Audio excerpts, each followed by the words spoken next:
안녕하세요. 만나서 반갑습니다. 우리 한 교인인데 인사 한 번도 못하고 가는 경우도 굉장히 많죠. 다는 못하더라도 이렇게 옆에 계신 분하고는 꼭 한번 인사의 말씀을 건네는 그런 분위기로 갔으면 참 좋겠습니다. 그런 의미에서 다시 한번 할까요? 만나서 반갑습니다. 반갑습니다, 여러분. 한 주간 잘 지내셨죠? 표정을 보니까 다 밝네요. 사실 제가 눈이 잘 안 보입니다. 근데 밝은 것 같아요. 이제 오늘 사사기 13장부터는 삼손에 관한 이야기가 시작이 되는데, 여러분 삼손 아십니까? 들어보셨나요? 삼손, 손이 3개. 우리 3분은 수준이 있네요. 2분은 아무도 안 웃는 거예요. 제가 얼마나 뻘쭘하던지. 삼손은 손이 3개라는 뜻이 아니죠. 12번째 사사입니다. 마지막 사사인데, 사사기에 등장하는 마지막 사사. 굉장히 유명한 인물입니다. 어쩌면 교회 다니지 않는 사람들도 삼손이 누군지는 다 알고 있어요. 제가 아들에게 물었습니다. 초등학교 4학년짜리 아들에게, 야, 너 삼손 알아? 그랬더니 안 돼요. 삼손 뭐 하는 사람이야? 그랬더니 그 힘센 사람 아니에요? 이렇게 얘기하더라고요. 여러분, 삼손 하면 여러분들은 어떤 특징을 먼저 연상시키십니까? 예? 들릴라. 들릴라. 그렇죠. 들릴라 나중에 나옵니다. 성경을 많이 아시는 분은 들릴라를 연상하시네요. 2부 예배 때는 머리카락 이렇게 이야기하신 분도 계셨는데, 보통은 힘센 사람으로 많이 그렇게 이해하고 있는데 정말 그런 것 같습니다. 여러분, 그 가방, 이렇게 캐리어라든지 그 가방 브랜드 중에 샘소나이트라고 하는 그 브랜드 아세요 혹시? 아세요? 그 샘소나이트, 이게 원래 삼손입니다.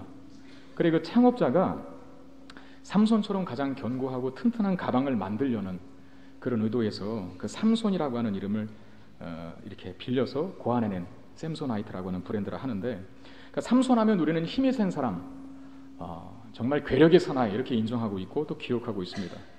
여러분, 우리가 삼손이 힘센 사람이다, 삼손하면 힘하고 하는 그 말이 어쩌면 공식처럼, 그렇게 등식처럼 성리게 될 정도로 세상 사람들도 삼손하면 힘의 사람으로 많이 알고 있는데, 물론 우리가 삼손이 힘센 사람으로 기억하는 것도 중요하겠지만 이렇게 기억하는 사람은 많지 않은 것 같아요. 그가 하나님의 특별한 부름심 속에서 태어난 나시린이었다는 사실.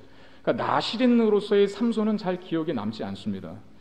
그러나 여러분, 우리가 삼손은 힘이 센 사람이기 전에 그가 태어나서부터 죽을 때까지 나시린으로 부르심을 받았다는 사사였다는 것을 기억하는 것이 중요해요.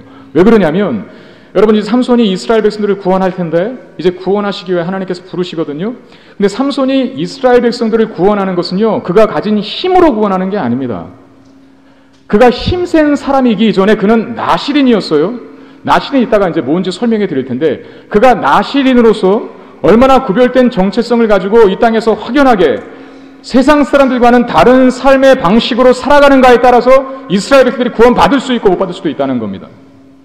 삼손이 괴력으로 이스라엘 백성들을 구원하는 게 아니라 그가 나시린으로서의 정체성을 얼마나 잘 확고하게 붙들고 살아가는가, 여기에 사사로서 성공과 실패가 달려있는 겁니다. 오늘 본문은 삼손 이야기의 첫 번째 장인데, 이 13장, 사실 삼손 이야기가 17장까지 기록되어 있거든요.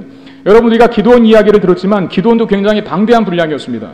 여러 12사사들이 있는데 어떤 사사는 우리가 보지 않고 그냥 지나갔어요. 너무나 작은, 내용이 적은 사사들이었기 때문에. 근데 12번째 사사가 삼손인데 기드온보다도 더 많은 분량을 할애하여 기록하고 있는 사사가 삼손입니다. 우리가 기드온은 6번인가 7번 들었던 것 같아요. 설교 말씀을 통해서. 삼손은 얼마나 많이 될지는 잘 모르겠지만 어쩌면 기드온보다도 더 많이 가게 되지 않을까. 왜 삼손에 관한 이야기를 이렇게 성경이 많이 조명하고 있는가 하는 질문을 우리가 갖고 오늘 본문을 봤으면 좋겠습니다. 오늘 본문은 삼손의 출생 과정, 어떻게 그가 출생했는지에 대한 그 과정을 이야기하고 있는데, 1절은 우리가 익숙했던 대로 이 사사기의 반복된 패턴으로 시작하고 있죠.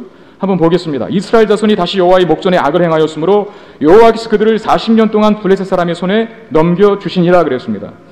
이스라엘 자손이 여호와의 목전에 악을 행하였다. 우리 너무나 자주 봐왔던 말씀입니다.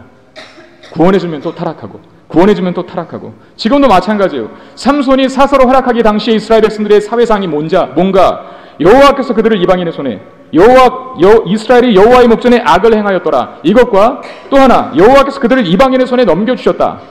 이게 계속 지금 사사기에서 반복되는 동일한 패턴인데 모니터가 잘 안 들리거든요. 모니터 좀 올려주시길 바랍니다.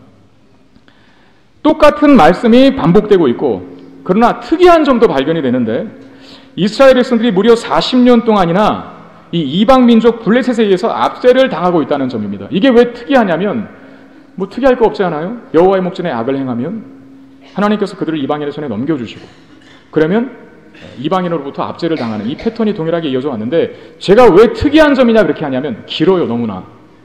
블레셋에 의해서 40년 동안이나 압제를 당했다라고 성경 기록을 하는데 여러분 사사기를 보면서 이스라엘 백성들이 이방인들에게 당한 억압 기간 중에 이전에 있었던 제일 긴 기간은 20년이었습니다. 사사기 4장에 그 드보라 사사 바락 이야기가 나오는 하소랑 야빈이 20년을 억압했던 것이 가장 최장의 기간이었어요. 근데 지금은 40년이라고 되어 있어요. 40년 동안 블레셋의 압제를 받았다라고 되어 있는데 여러분 이방 민족에 대한 압제의 기간이 크면 크고 길면 길수록 우리가 뭘 반대급부에서 생각해야 되냐면 그만큼 이스라엘 백성들이 하나님 앞에 가장 크고 깊은 죄를 짓고 있다는 사실이죠. 그래서 압제 기간이 긴 겁니다.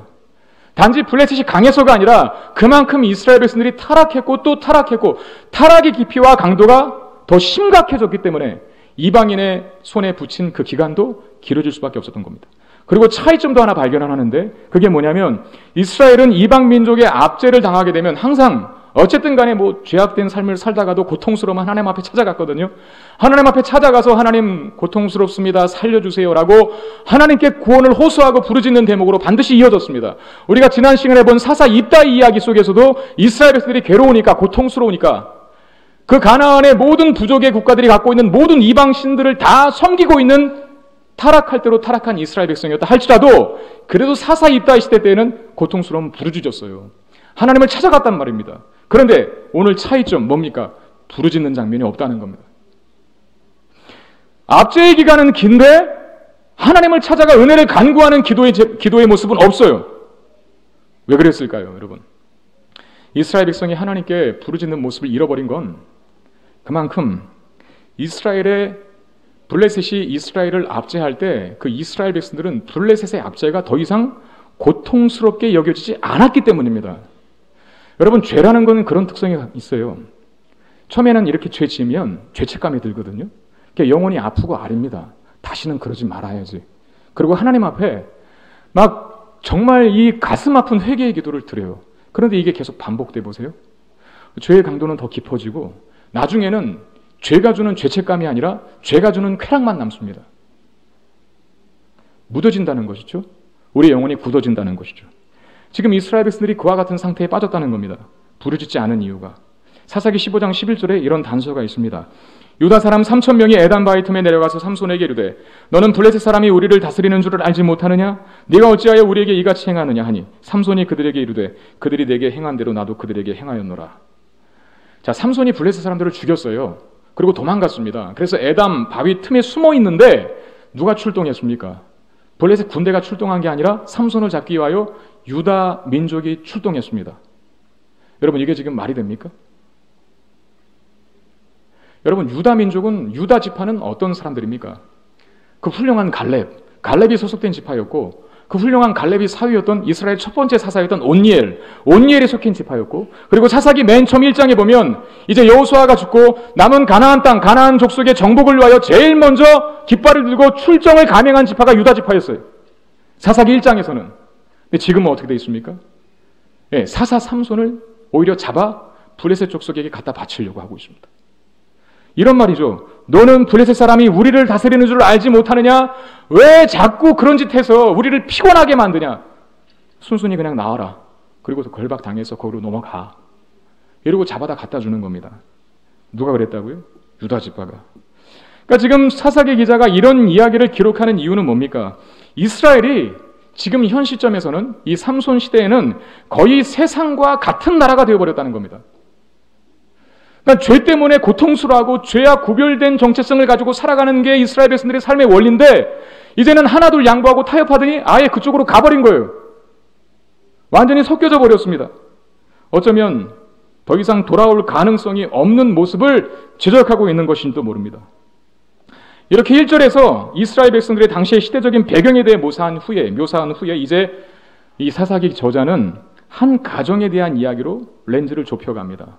그러니까 이스라엘 시대적 정황이 어떠했는지를 이야기한 다음에 한 가정을 또 이야기해요. 어떤 가정 이야기를 하는데 2절 말씀, 소라 땅의 단지파의 가족 중에 마누아라 이름하는 자가 있더라. 그의 아내가 임신하지 못함으로 출산하지 못하더니 이렇게 되어 있습니다. 단지파 사람인 마누아, 그가 나중에 삼손의 아버지가 되거든요. 이 마누아라고 하는 사람이 있는데 그의 아내에 관한 이야기를 합니다. 근데 이들에 대한 소개에서 핵심적인 내용은 뭡니까? 그들이 애를 갖지 못했다는 겁니다. 그러니까 이 마누아의 아내가 불임 여성이었어요. 불임 여성. 여러분, 성경에서 불임에 관한 이야기는 그냥 한 가정의, 한 개인의 불행한 가정사를 말하기 위함이 아닙니다. 항상 그 시대와 연결시켜 개인의 불임 이야기가 등장하는 것이죠. 지금 삼손이 태어나게 될 시점에서 이 이스라엘이 바로 이 한 가정의 불임 상태처럼 영적 불임의 상태에 빠져 있는 것이 이스라엘 백성들의 처한 정황이었다는 것을 고발하는 것. 신앙의 생명력이 끊어져 버린 상태. 더 이상 희망도 미래도 가질 수 없는 영적으로 암울한 상태. 이게 바로 한 가정의 불임 이야기로 대변되고 있다는 거죠. 그런 가정에게 정확하게 말하면 이 불임 여성인 마누아의 아내에게 여호와의 사자가 딱 나타나서 그 유명한 말 수태를 고지합니다. 아들을 낳을 것이다 라고 그렇게 말하죠. 3절 말씀, 여호와의 사자가 그 여인에게 나타나서 그에게 이르시되 보라, 네가 본래 임신하지 못함으로 출산하지 못하였으나 이제 임신하여 아들을 낳을 것이다. 출산하지 못하고 임신하지 못하는 가정에게 찾아가서 여호와의 사자가 아들을 낳겠다라고 선언합니다. 이게 무슨 뜻입니까, 여러분? 미래를 열어주겠다는 것이죠. 소망을 갖게 해주시겠다는 것이죠. 대가 끊어질 위기에 처한 가문을 이제 이어가게 하시겠다는 겁니다. 여러분, 아들이 없으면 대가 끊기잖아요. 거기에 무슨 미래가 있고 소망이 있습니까? 근데 아들을 낳게 하겠다는 것은 미래를 주고 다시 소망을 갖게 하겠다라고 하는 이 여호와의 사자의 메시지 아니겠습니까? 그런데 여러분, 한 가지 더 생각해야 할 것이 있습니다. 이 수태고지는, 아들을 낳을 것이라고 하는 이 수태고지는 마누아라는 한 개인의 가정에 내가 경사를 주겠다라고 하는 차원을 넘어서서 5절 하반절에 있는 것처럼 그가 블레셋 사람의 손에서 이스라엘을 구원하기 시작하리라 라고 하는 이 여호와의 사자의 메시지를 통해서 확인하는 것처럼 이 아이는 단지 불임 가정에 태어난 아기만이 아니라 그 아이가 자라나서 그 민족을, 이스라엘 백성을 구원할 것이라는 거예요. 한 가정의 미래와 소망뿐만 아니라 한 민족, 이스라엘이라고 하는 나라가 이제 다시 하나님의 은혜의 품으로 돌아오게 되는, 구원받게 되는 역사를 예언하고 있다는 것이죠. 여러분, 이 마누아 부부 이들과 이 한 가정과 이스라엘, 지금 이 삼손이 살아가게 될 그 시대의 이스라엘의 공통점이 여기서 또 하나 발견돼요. 뭡니까? 이스라엘 백성들이 40년 동안 블레셋 백성들에게 의해서 압제를 당했는데 하나님 앞에 은혜를 구하지 않았어요. 부르짖지 않았다는 것이죠. 마누아 부부도 마찬가지입니다. 여러분, 불임이면 이 사사기가 끝나면 사무엘상에 불임 여인이 또 한 명 등장하는데 그가 누군지 아시죠? 사사시대를 받고 이어지는 성경이 사무엘상입니다. 영적인 암흑기를 받고 시작되는 사무엘상 성경에 한 여인이 등장하는데 불임 여성, 그가 누구냐면 한나입니다. 그 한나가 뭐 했습니까? 자신의 태문이 닫힌 것을 고통스러워하며 하나님 앞에 오래도록 마음을 통하여 기도했다는 거예요. 원래 불임 여성은 그렇게 기도해야 합니다. 영적인 생명력을 잃어버린 나라는 하나님 앞에 엎드려 기도해야 되는 거예요. 근데 한 가정과 한 나라의 공통점은 둘 다 기도하지 않고 있다는 것이죠. 하나님 앞에 부르짖지 않고 있다는 것이죠. 이들도 아이를 달라고 구하지 않았습니다. 이스라엘 모습과 똑같습니다. 그럼에도 하나님은 그들을 찾아와서 아들을 주시고 그 아들로 이스라엘을 구원하시겠다고 말씀하시고 약속하신다는 겁니다. 이게 무슨 뜻입니까? 여러분, 구원은 우리가 얻는 것이, 우리가 쟁취하는 것이 아닙니다. 하나님이 은혜로 시작하신 구원, 은혜로 이루어 가시고 은혜로 완성하신다는 사실, 여러분 믿으시기를 바랍니다. 여러분, 구원 받는 것, 구원의 시작만 은혜일까요? 그렇지 않습니다. 우리의 구원을 지켜가고 우리의 구원이 완성의 자리에 이르는 것도 은혜입니다. 사실 이스라엘 백성들이 구원해주면 또 타락하고 구원해주면 또 타락하고 하는 모습이 단지 이스라엘 백성들, 이 성경이 기록된 어느 과거의 역사의 이스라엘 백성들의 모습일까요? 그들만의 모습일까요? 그렇지 않다는 거 우리는 너무나 잘 알지 않습니까? 나의 모습이죠. 여러분들의 모습입니다. 구원해주면 또 타락하고, 구원해주면 또 타락하고, 은혜주면 또 세상으로 나가고, 깨닫게 하면 깨달은 대로 살지 아니하고 세상 방법에 익숙한 대로 살아가는 우리의 모습. 여러분, 우리가 어떻게 구원을 완성할 수 있겠습니까? 그럼에도 불구하고 하나님께서 찾아오시니까요. 찾아오셔서 우리가 구하지 않았음에도 불구하고 찾아오셔서 우리의 구원의 완성을 약속하시는 이 하나님의 은혜가 있기 때문에 우리의 구원이 궁극적인 열매를 맺을 수 있다는 것이죠. 여기서 우리는 이스라엘을 향한 하나님의 포기하지 않는 사랑을 봅니다. 이스라엘 편에서는 정말 가능성이 없는데 그러나 하나님은 그들의 불신앙의 장벽을 뚫고 들어오셔서 그들을 이끌고 가시겠다고 다시 약속해 주시는 이 메시지를 우리가 확인하게 되는 것이죠. 여호와의 사자가 이 마노아의 아내에게 나타나서 수태를 고지하면서 특이하게 요구한 명령이 있어요. 그냥 아들을 낳을 것이다 라고 이렇게 하고 사라지지 않았어요. 그러면서 마노아의 아내에게 뭘 하나 요구를 하는데 4절 말씀 보시면 그러므로 너는 삼과 포도주와 독주를 마시지 말며 어떤 부정한 것도 먹지 말지니라 이렇게 되어 있습니다. 마노아의 아내에게 요구하는 것이 뭐냐면 포도주와 독주를 마시지 말고 어떤 부정한 것도 먹지 말라 이렇게 합니다. 그리고 5절 말씀에 보면 자막에는 안 나왔을 겁니다. 여러분들 5절을 한번 봐주실래요? 그리고 5절에 보면 이 태어날 아기에게 해야 하는 일에 대해서 말씀하시는데 뭡니까? 그 머리에 삭도를 대지 말라가 뭐예요? 이 머리를 자르지 말라는 거예요? 머리카락이죠. 그러니까 쉽게 말하면 이발소 데리고 가지 말라, 미용실 가지 말라 그런 말입니다. 머리를 대지 말래요. 그러면서 하는 말씀이 이 아이는 태에서 나옴으로부터 하나님께 바쳐진 뭐라고요? 나실인이 뭔지는 제가 이후에 설명을 드릴 텐데요. 나실인이 되었기 때문에 머리카락을 자르지 말라라고 하는 요구가 주어집니다. 사실 그 4절에 마노아의 아내인 그녀에게 포도주와 독주를 마시지 말고 어떤 부정한 것도 먹지 말라라고 하는 것은 그녀가 나실인이가 아니라 삼손을 부르실 때는 태에서부터 부르셨다 그랬어요.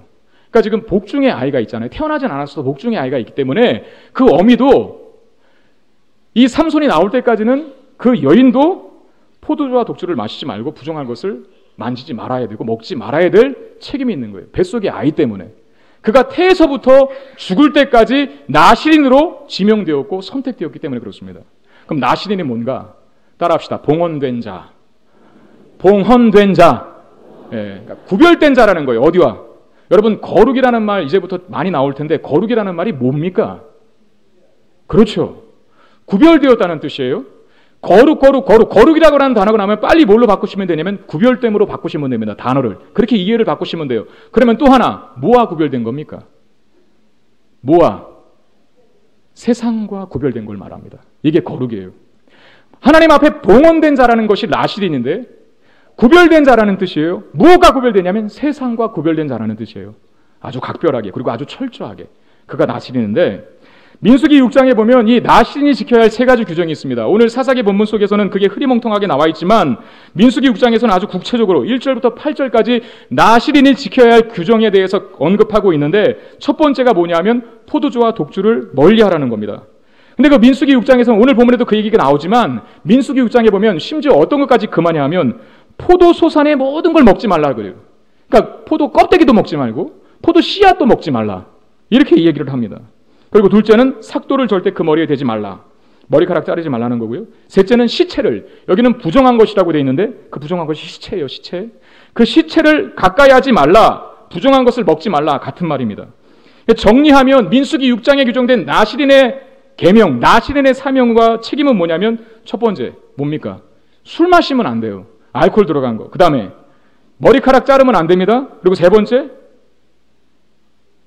부정한 것, 시체에서 난 것을 가까이 하지도 말고 먹지도 말아야 하는 그런 책임이 있습니다.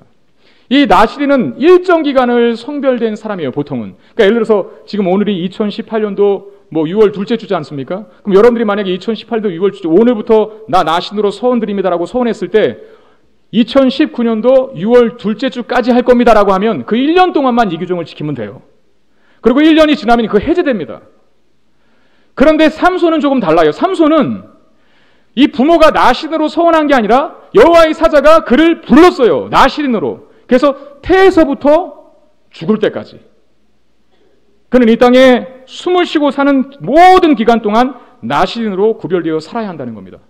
근데 여러분 분명한 거, 명확한 건 뭡니까? 이 나실인의 규정이 세상 사람들에게는 해당되는 규정이 아니라는 거예요. 여러분 세상 사람들에게 이런 규정을 한번 이해하게 보세요. 술 먹지 마라. 그 다음에 머리카락 자르지 마라. 그 다음에 부정한 것 가까이 하지 마라. 여러분 그들이 이해할 수 있습니까? 세상에 어떤 사람들이 이런 규정을 갖고 살아갑니까? 없죠. 세상에는. 이방인들에게는 이런 규정이 없습니다. 첫 번째, 술 마시지 말라. 여러분 우리 믿지 않는 세상 사람들이 술 마십니까? 안 마십니까? 지금 이 중에도 술 마시는 사람 있어요? 없어요? 네? 우리나라 한국 사람들의 술 소비량이 세계의 수위를 다툰답니다. 인구 대비 얼마나 많은 술들을 마시시는지 이런 재미있는 이야기가 있더라고요. 제가 적어왔어요. 월요일은 원래 마시는 날이고, 화요일은 화끈하게 마시는 날이고, 수요일은 수없이 마시는 날이고, 목요일은 뭘까요? 목이 터져라 마시는 날이고, 금요일은 금방 마시고 또 마시는 날이고, 토요일은 뭐겠어요?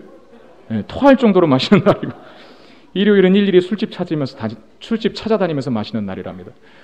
재미있는 이야기지만 우리 중에도 그런 분이 있는지 모르겠어요. 하루도 안 빠지고 술 마시는 분들.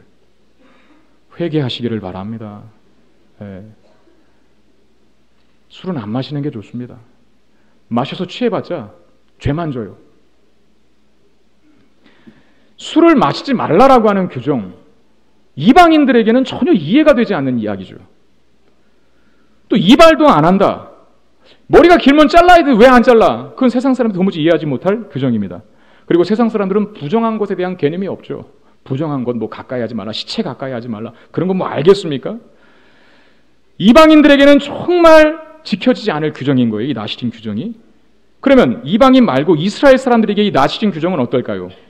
이스라엘 사람들 중에도 술에 대한 이스라엘 전체의 회중에게 술에 대한 어느 정도의 율법 규정은 있습니다. 특별한 때에 마시지 않아야 되고 또 과도한 것을 삼가는 규정이 있어요. 어떤 때는 포도주도 금했거든요. 사실 포도주는 지금 우리처럼 술이 아니라 그 시대의 그 문화 속에서는 하나의 음료였을 수 있거든요. 물이 귀하니까.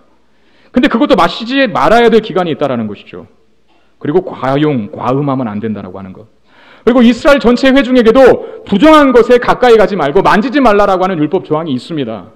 그런데 이건 없어요. 머리카락 자르지 말라. 이스라엘 백성들은 머리카락 잘라도 돼요.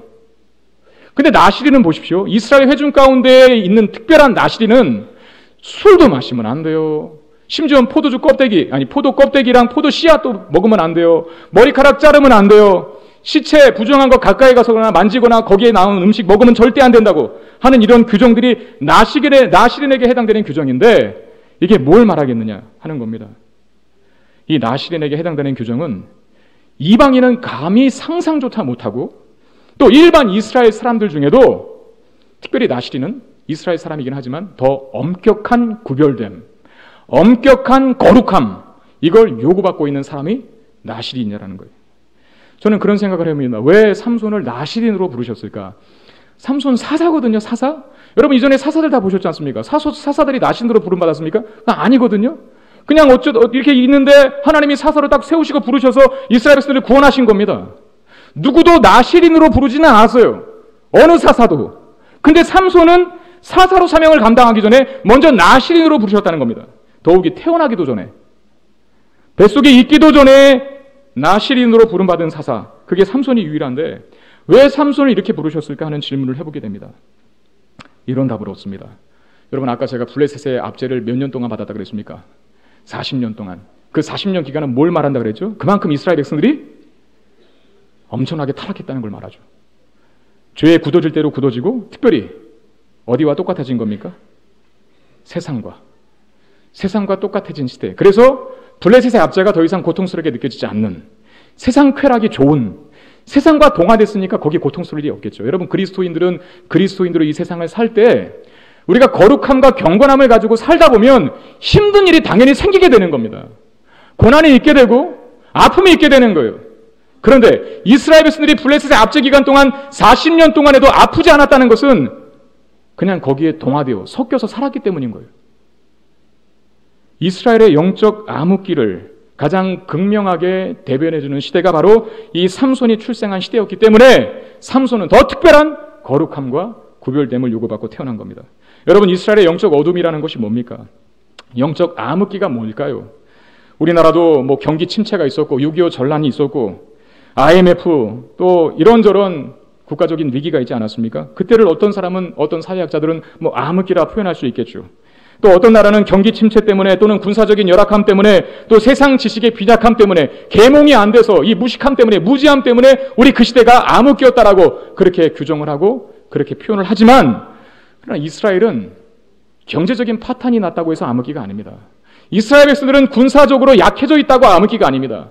이스라엘 백성들이 아무리 경제적인 부흥을 이루고 있고 군사적인 강국을 이루고 있고 그야말로 모든 지식인의 엘리트들이 다 포진되고 있어도 이스라엘이 진정한 암흑기는 그들이 하나님의 은혜를 구하지 않을 때가 암흑기인 거예요.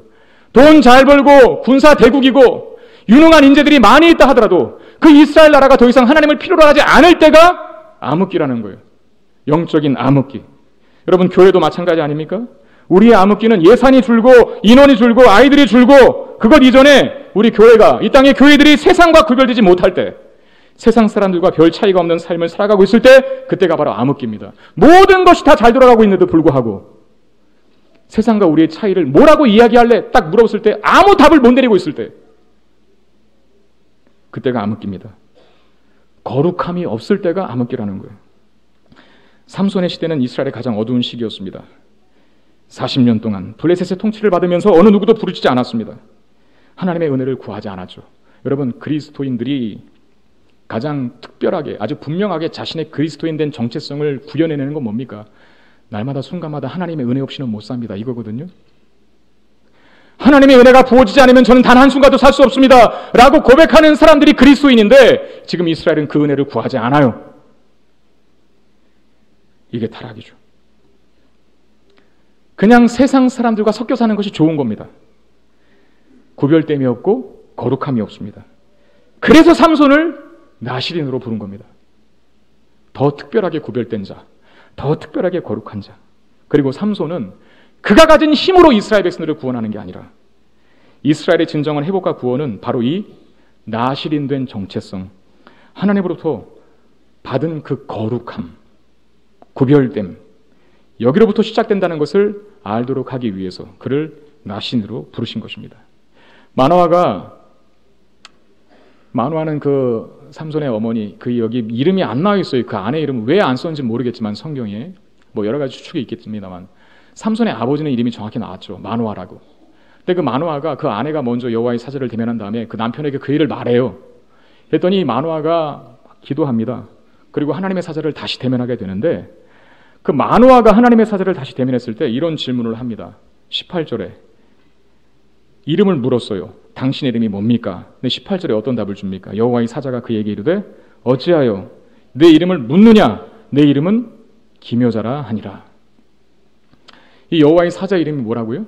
기묘자. 이 기묘자가 무슨 뜻입니까? 경이로운 자 또는 기이한 자라고 하는 뜻을 갖고 있습니다. 기이한 자. 영어 성경에 더 잘 번역을 해놨더라고요. 뭐라고 했냐면 이 기묘자를 인간의 이해를 초월한 자 이렇게 되어 있습니다. 인간의 이해를 초월한 존재가 바로 기묘자고 여호와의 사자는 지금 당신이 그렇게 소개하고 있는 거예요. 인간의 이해를 초월해 있는 나다. 여러분 이게 거룩함 아닐까요? 이게 구별됨 아니겠습니까? 인간의 사고방식, 인간의 가치관, 인간의 기준을 뛰어넘어 있는 자. 그 기묘자 된 여호와의 사자가 삼손을 나시린으로 불렀습니다. 기묘한 요구를 받고 있는 나시린. 술도 마시면 안 돼. 머리도 자르면 안 돼. 부정한 것을 만지도 먹지도 말라. 여러분 이게 거룩함이라는 거예요. 자신을 기묘자라고 이 여호와의 사자가 소개한 다음에 삼손을 기묘한 자로 키우라고 하는 거예요. 기묘가 뭐라고요? 인간의 이해를 초월해 있는 자. 세상의 가치관, 세상의 방식, 세상의 흐름대로 살아가는 자가 아니라 하나님의 요구. 그 하나님의 요구가 세상 사람들 올 때는 이 어처구니 없다. 어떻게 저런 말도 안 되는 요구가 있을까라고 해도 그 요구를 따라 하나님께서 말씀하신 대로 살아가는 그 독특하고 구별된 정체성을 가지고 살아가는 자. 그가 기묘한 자입니다. 기묘하신 천사가, 기묘하신 하나님이 삼손을 기묘하게 부르고 있는 겁니다. 기묘한 자리로, 거룩한 자리로, 구별된 자리로, 세상에는 없는 자리로. 여러분, 교회가 세상에 존재하는 이유가 뭡니까? 우리가 예수 믿어 천국 가게 돼 있는데요. 그러면 예수 믿은 동시에 바로 천국으로 데려가시면 되지. 아니면 뭐 이 땅을 확 천국으로 바꿔주시든가. 그러면 뭐 죄 때문에 신음하고 허덕일 이유도 없고 뭐 믿음 지키려고 그렇게 막 힘들게 싸울 필요도 없는데 우리 구원해 주시고 나서 바로 천국으로 안 데려가셨어요. 여전히 죄악이 창궐한 이 세상 가운데 둡니다. 그런 이유가 뭡니까? 교회가 세상에 존재하는 이유는 세상에서 구별된 곳으로 존재하라는 하나님의 부르심의 그 목적이 있습니다. 구별된 존재, 세상과는 다른 곳, 세상에는 없는 유일무이한 영적인 기관, 그게 어디라고요? 교회, 저와 여러분들입니다. 그래서 우리도 이런 기묘한 요구를 받고 있죠. 삼손이 나신으로 태어날 때 이런 기묘한 참 기가 막힌 요구를 받고 있는 것처럼 저와 여러분들도 세상에 없는 인간의 이해를 초월한 그 요구를 우리 그리스도인된 교회된 우리도 명령받고 요구받고 있는데 그게 뭐냐? 로마서 12장 1절 2절 말씀에 그러므로 형제들아 내가 하나님의 모든 자비하심으로 너희를 권하노니 너희 몸을 하나님이 기뻐하시는 거룩한 산 제물로 드리라. 이는 너희가 드릴 영적 예배니라. 너희는 이 세대를 본받지 말고, 여러분 이게 중요합니다. 너희는 이 세대를 본받지 말고 오직 마음을 새롭게 함으로 변화를 받아 하나님의 선하시고 기뻐하시고 온전하신 뜻이 무엇인지를 분별하도록 하라. 여러분 로마서는 신약에 있습니까? 구약에 있습니까? 신약 성경에 있습니다. 그리스도인들에게 하는 요구예요. 그 대표적인 요구가 뭡니까? 너희는 이 세대를 본받지 말라. 다시 말하면 세상과는 다르게 살아라. 오늘 나시린에게 요구한 이 요구가 오늘날 우리 그리스도인들에게도 이 교회에게도 동일하게 요구받고 있다는 거예요. 여러분 이 땅을 사는 동안에는 이 땅에 그냥 동화되어서 그냥 세상 물결 흐르는 대로 살아가는 게 더 편리해 보여요. 그러면 고통도 없고 예수 믿는 것 때문에 당하는 고난도 없습니다. 그냥 세상 흐르는 물결 유의에 따라 순리대로 살아가는 것이 편해요. 그러나 성경은 그렇게 살라고 말씀하지 않습니다. 오히려 그걸 포기하고 대신 하나님의 선하시고 기뻐하시고 온전하신 뜻이 무엇인지를 분별해서 그렇게 살아가라. 세상의 원리와 질서로 살지 말고 하나님의 말씀의 원리와 가치로 살아라. 세상적인 질서로 원리로 살지 말고 성경적인 기준과 원리로 살아라 라고 요구하시는 것입니다. 로마서 12장 1절 2절이 대전제예요. 그리스도인들의 다른 삶을 너희는 이 세대를 본받지 말고 라고 하면서 하나님의 온전하시고 선하시고 기뻐하시는 뜻이 무엇인지 분별하도록 하라라고 한 다음에 그 이후에 이 세대를 본받지 않고 하나님의 뜻대로 사는 삶이 뭔지 세상과는 다른 삶의 방식이 뭔지를 이후의 구절들이 가르쳐주고 있는데 대표적으로 제가 세 구절만 뽑아왔어요. 이어지는 로마서 12장에 있는 내용들입니다. 한번 자막을 띄워주시길 바랍니다. 로마서 12장 4절과 로마서 12장 16절과 로마서 12장 20절 말씀이에요. 자, 한번 첫 번째를 읽어볼까요? 14절 시작. 너희를 박해하는 자를 축복하라. 축복하고 저주하지 말라. 거기까지만 하나하나만 보겠습니다. 여러분 이게 쉽습니까? 어렵습니까? 너희를 박해하는 자를 축복하라. 축복하고 저주하지 말라. 여러분들에게 묻겠습니다. 여러분 한 대 맞으시면 어떻게 하십니까? 제가 여러분 한 대 때리면 어떻게 하실 겁니까? 네, 언젠가는 두 대 때려주리라. 이게 안 하겠습니까? 안 그럴 것 같은데 다 그래요 우리는. 누가 나를 조금 못살게 구는 것 같고 나를 좀 욕하는 것 같다. 여러분 어떻게 하는 줄 아세요? 우리가 어떻게 복수하지? 기회만 와라. 그렇게 칼을 가는 게 우리들이에요. 근데 그리스도인 된 우리들에게 요구하는 게 뭐냐면 너희를 박해하는 자를 축복하라. 여러분 박해하는 자에게 원수를 갚지 않은 것만도 훌륭한 일인데 더 나아가서 축복을 해주래요. 박해하는 자를 저주하는 것이 세상의 질서와 원리입니다. 근데 너희는 이 세대를 본받지 말라 그랬어요. 그래서 축복하라는 겁니다. 박해하는 자를. 그게 기묘한 요구죠. 기묘한 요구. 인간의 이해와 사고방식을 초월한 요구. 그리고 로마서 12장 16절 자막을 계속 켜두세요. 한번 읽겠습니다. 시작. 서로 마음을 같이하여 높은 데 마음을 두지 말고 도리어 낮은 데 처하며 스스로 지혜 있는 채 하지 말라. 여러분 우리는 세상 사람들의 원리는 뭡니까? 성공에 집착하는 것이죠. 그리고 할 수 있는 대로 높은 자리에 올라가는 겁니다.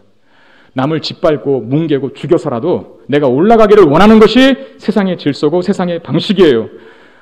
자기는 없음에도 불구하고 있는 척하는 게 세상 사람들의 삶의 모습이고 자기는 가진 게 들은 게 없음에도 불구하고 나 많이 배웠다라고 이야기하는 게 위장하고 뻥튀기 하는 게 세상 사람들의 삶의 원리죠. 왜? 그래야 무시 안 당하니까.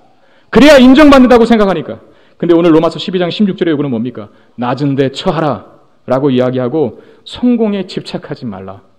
네 자신을 포장하지 말라 라고 그렇게 요구합니다. 이것도 기묘한 요구죠.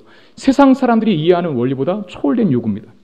로마서 12장 20절 마지막이니까 한번 같이 읽어보겠습니다. 시작. 내 원수가 줄이거든 먹이고 목마르거든 마시게 하라. 세상 사람들의 삶의 원리는 뭘까요? 방식은 원수는 갚아야 하고 죽여야 하는 것이 세상의 원리고 방식입니다. 그런데 우리 그리스도인들에게 하나님께서 하시는 요구는 원수에게 베풀라라고 합니다. 이웃집, 옆집 사는 아줌마 아저씨에게 베푸는 건 쉬워요. 그들이 배고프면 나에게 무슨 선행을 하지 않아서도 먹을 것 좀 나눠주고 마실 것 줄 수 있습니다. 그런데 그 대상이 원수일 때는 틀리죠. 원수일 때는 원수에게 배고프면 먹이게 하고 목마르면 마시게 하는 것은 쉬운 일이 아닙니다. 여러분, 지금 이런 요구가 구약의 나시린에게 하는 요구가 아닙니다. 지금 오늘을 살고 있는 우리 그리스도인들에게, 교회된 여러분들에게, 저와 여러분들에게 요구하시는 내용입니다. 문제는 이 요구들이 우리의 이해를 훨씬 뛰어넘는 것이라는 데 있어요. 아까 기묘자가 뭐라 그랬다고요? 인간의 이해를 초월한 존재. 지금 이런 요구가 우리의 이해를 초월한 요구들이에요. 쉬운 것이 없습니다. 세상에는 없는 것들이에요. 그런 요구를 우리가 부여받고 있습니다. 왜 이렇게 황당한 요구에 우리가 직면해야 될까요? 교회가 이 땅에 존재하는 이유, 교회가 바로 이 기묘한, 이 기가 막힌, 이 이해 안 되는 요구에 하나님의 말씀에 생명이 있음을 믿고 따라 순종했을 때 교회는 드디어 비로소 마침내 세상의 빛과 소금 역할을 감당하는, 세상에는 없는 세상을 살리고 세상을 변화시키는 그런 위대하고 능력 있는 공동체가 될 수 있기 때문에 그렇습니다. 이 기묘한 요구지만, 이해 안 되는 요구지만 여기에 영광이 있고 승리가 있습니다. 로마서 12장 21절은 그래서 이렇게 맞추죠. 악에게 지지 말고 손으로 악을 이기라. 세상 사람들은 악은 더 큰 악, 또 다른 악, 그거보다 더 강력한 악으로 갚아줘야 이길 수 있다고 생각을 하는데 그리스도인들은 손으로 악을 이기는 자들입니다. 하나님의 나라의 질서와 원리가 세상의 질서와 원리를 이길 수 있다라고 그렇게 말씀하시는 것이죠. 오늘 본문으로 돌아와서 사사기 13장 5절 말씀을 한번 다시 보겠습니다. 사사기 13장 5절 말씀에 보라, 내가 임신하여 아들을 낳으리니 그의 머리 위에 삭도를 내지 말라. 이 아이는 태에서 나옴으로부터 하나님께 바쳐진 나시린이 됨이라. 그가 블레셋 사람의 손에서 이스라엘을 구원하기 시작하리라. 여러분, 삼손의 힘이 블레셋 사람으로부터 이스라엘을 구원하리라 그렇게 하시지 않았어요. 나시린이 되니라 라고 한 다음에 그 나시린이, 그가 이스라엘 백성들을 블레셋에서부터 구원할 것이다 라고 말합니다. 아까 제가 서론에 삼손의 힘을 기억하기보다는 삼손이 나시린으로 부름받았다는 사실에 대해서 기억하라 그랬어요. 그게 왜 중요하냐면 삼손이 사사로서의 역할을 감당하는 건 그가 힘을 발휘해서가 아니라 그가 거룩하고 구별된 정체성을 가지고 살아갈 때 이루어지는 것이라는 말입니다. 이제 이후에 삼손이 그렇게 하나 안 하나 볼 거예요. 삼손이 나시린된 정체성을 가지고 살아가나 안 하나 볼 거예요. 힌트만 드릴게요. 삼손 그렇게 안 삽니다. 받은 힘 가지고요, 죄 짓는 데 씁니다. 오늘 그 13장, 여러분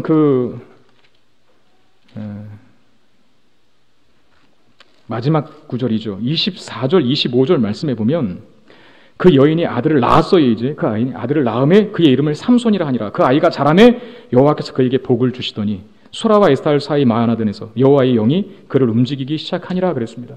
여호와께서 그를 복 주셨고요, 여호와의 영이 그를 움직이기 시작했는데 그가 많은 은사를 받고 복을 받고 태어나거든요. 그런데 거룩한 정체성, 그 나시린의 모습을 잊어버리니까 그 받은 축복들을 엄한 데 써요. 여러분, 우리가 그리스도인 된 정체성을 가지고 먼저 이 땅을 살지 않으면 우리에게 주어진 하나님의 은사와 축복의 선물들은 어쩌면 우리에게 복이 아니라 독이 될 수 있다는 겁니다. 하나님의 거룩한 영광을 드러내는 도구로 사용되는 거 아니라 죄 짓는 데 사용할 수 있게 돼요. 저에게도 하는 요구입니다. 저는 목회자입니다. 설교도 잘해야 되고 행정도 잘해야 되고 목회도 잘해야 됩니다.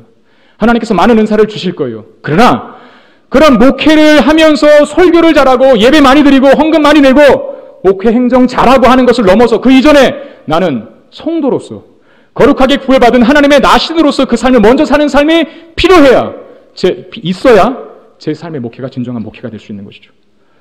그러므로 저는 이렇게 한번 제 자신에게 묻습니다. 이 말씀을 묵상하면서 전재호 목사는 아내된 사모에게 인정받고 있는 목사인가?